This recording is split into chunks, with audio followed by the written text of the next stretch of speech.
Today I wish to revisit, along with you all, the dynamic sacred power that was Swami Vivekananda.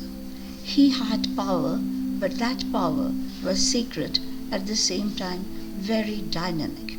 Revisiting these great personalities may help awaken our own self. We may know Swami Vivekananda, but we may not understand him fully. His manifold missions, which encompasses the upliftment of humanity in general and India in special. In the three parts, I humbly make an endeavor to know him, to understand him. This is the first part, which starts from the shaping of Vivekananda, along with his encounter with his master Shri Ramakrishna, up to his address in the Parliament of Religions in Chicago, when he was only 29 years old. The following part deals with the stay in America and UK and his encounter with famous philosophers, business tycoon Rockefeller, famous scientist Nikola Tesla, and even the gunmaker Hiram Maxim and many others. The rest follows. Swami Vivekananda told a young gathering, "I was just like you, playing in the Calcutta streets. You say, I have done something. If I can do, you can also." This is his clarion call to the youth. Arise, awake, stop not till the goal is reached.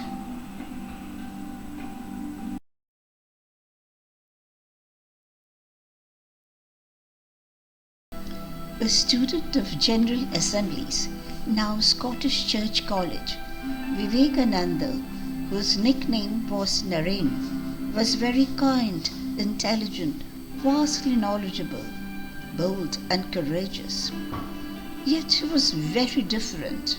He was restless. The reason, he was seeking for an answer, that is, whether God can be directly perceived. No one, even the Maharishi Narendranath Tagore, could not give an affirmative answer. But a so-called uneducated man, the priest of Dakshineshwar, Shri Ramakrishna, could. Naren got the reference of Shri Ramakrishna from the class of Professor Hesty of the General Assemblies. Naren went straight to Ramakrishna. Ramakrishna had boldly told him, "Yes, I perceive God just like I perceive you." He touched Naren. The latter had a strange experience. This event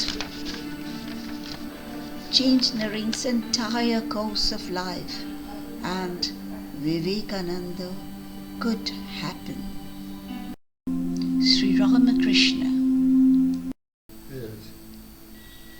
Mono cholo nijo niketane, mono cholo nijo niketane, সংসারো বিদেশে বিদেশীর বেশে ভ্রম কেন অকারণে, মনো চলো নিজ নিকেতনে, মনো চলো নিজ নিকেতনে।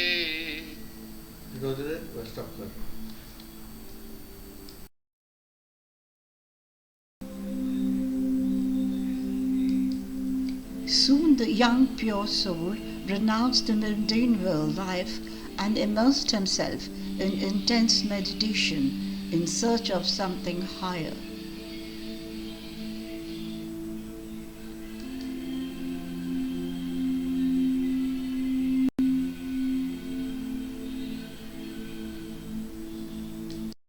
The master died. The disciples with a heavy heart had to disperse away for the time being for want of a space. Almost a miracle happened. One evening, Surendranath Mitra, a household disciple of Ramakrishna, had a vision. Ramakrishna appeared to him after death, asking for a place where his boys could pursue their sadhana. Shri Ramakrishna immediately rented a house at Baranagar. The disciples gathered there. A mart was eventually set up at Baranagar in this dilapidated house under the leadership of Narendranath. The band of young educated men led an austere life in dire distress, often half-starved, but they cared little for that.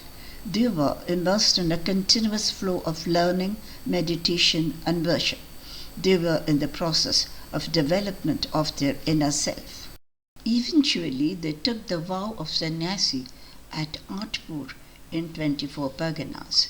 Here, the sacred fire was lighted. There a stone slab stands now.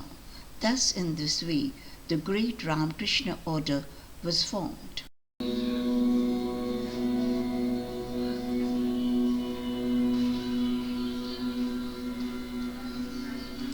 Vivekananda was intoxicated with the idea of God realization. He longed to be in meditation like a yogi. But his master willed otherwise. His master used to say, "The world is crying. How can you seek your own salvation only?" So the young monk Narendranath set out to know India, its strength, its weakness, its sorrows, its present condition. His journey. Narendranath was shocked to see the conditions of rural India, people ignorant, superstitious, half-starved, and victims of caste tyranny. If this shocked him, the callousness of the so-called educated upper classes shocked him still more. During his journey, Narendranath came in contact with people of all ranks. The Maharajas as well as the commoners saw and heard this strange, vastly learned, radiant young sannyasi with equal grasp of the past, the present, and a vision of the future. Among the Maharajas, the Maharaja of Khetri, Ajit Singh's name needs special mention. It was Ajit Singh who suggested the name Vivekananda, replacing the earlier name Satchidananda. Ajit Singh also suggested Vivekananda to wear the turban. Later in life, the turban became a part of his common dress, and we are very familiar with that. The last but not the least, he provided financial support to Vivekananda and encouraged him to speak at the Parliament of the World's Religions at Chicago in 1893. In 1959, the Vivekananda Sriti Mandir and Ramakrishna Mission was started at Khetri with the donation of Ajit Singh's grandson, Bahadur Sardar Singh. Raja of Ramnath and Raja of Mysore also sponsored Vivekananda's visit to the Parliament of World's Religion held in Chicago. Alasinga Perumal and the young band of men in Madras were also instrumental in sending Swamiji to America. They literally begged from house to house to collect money for Swamiji when he was in America. As Swamiji wished to start a magazine on Vedanta in India, Alasinga took it upon himself to fulfill his wishes. He went around Madras collecting money for the magazine. This magazine was the famous Pravardha Bharata. Vivekananda reached the last bit of Indian soil.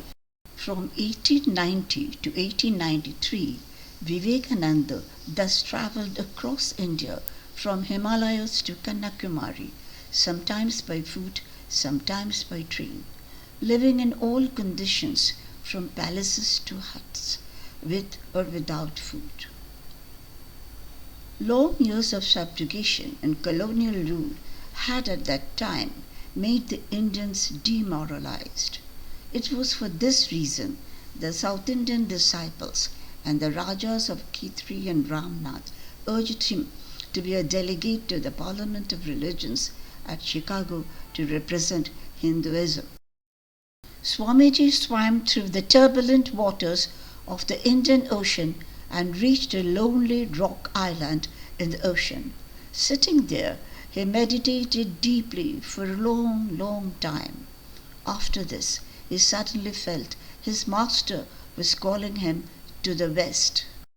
Thus Vivekananda sailed America from India by the ship SS Peninsula, built by garden-rich shipbuilders of Kolkata, after seeking blessings from Ma Sharoda.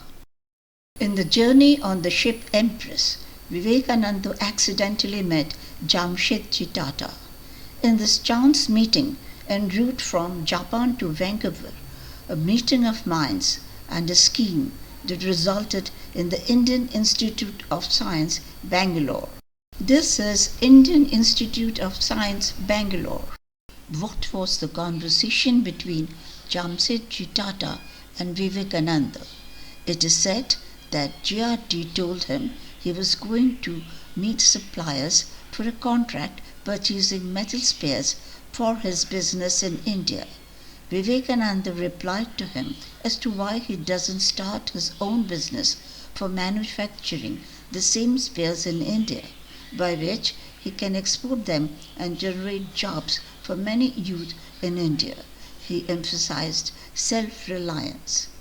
5 years later, Jamsetji Tata wrote to Swami Vivekananda in which he recalled his conversation with him and shared his project of setting up a science research institute in India. Vivekananda reached America, Chicago, in September 1893.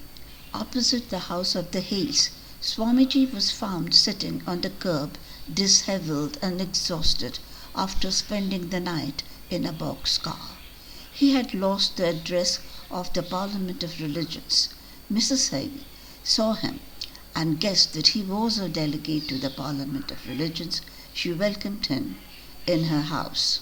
This is the photograph of Mrs. Hale, and this is the Hale residence, then at 541 Dearborn Avenue, Chicago.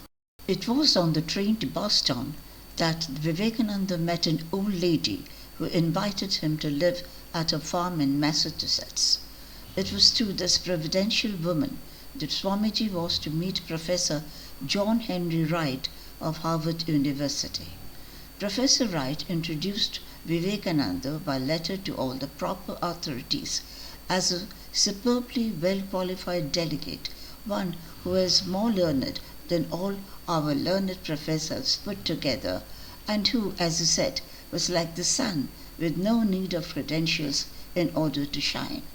This is the Art Institute, where Vivekananda made his historic speeches at the Parliament of Religions in September 1893.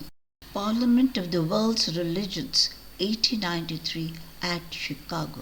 Interior view, the Hall of Columbus, where Vivekananda spoke. On the dais, along with some Indian and European delegates. This is a copy of a poster that was hung up around Chicago during the World Parliament of Religions in 1893. On the day of speaking, Vivekananda deferred and deferred, and until at last he rose to speak. Sisters and brothers of America, and with this he brought his audience of 7,000 to its feet.